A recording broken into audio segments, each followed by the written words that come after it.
Dahil sa pagbabago ng meta, nakalimutan na ng iba ang mga assassin heroes na kaya mag-dominate sa EXP lane. Magandang halimbawa dito si Benedetta.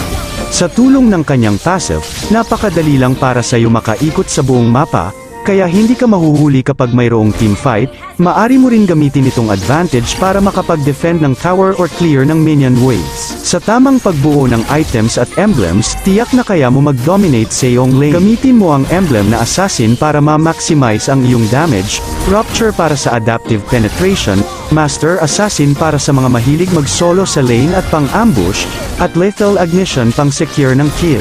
Samahan mo ng mga items na ito. Karamihan sa mga viewers ko ay di pa naka-follow sa page ko. Sana ay may time ka para pindutin ang follow button para lagi kang updated sa mga tutorial videos na tiyak makaka-improve ng gameplay mo. At sa tingin ko'y hanggang dito na lang muna. Sana'y may natutunan ka, mag-focus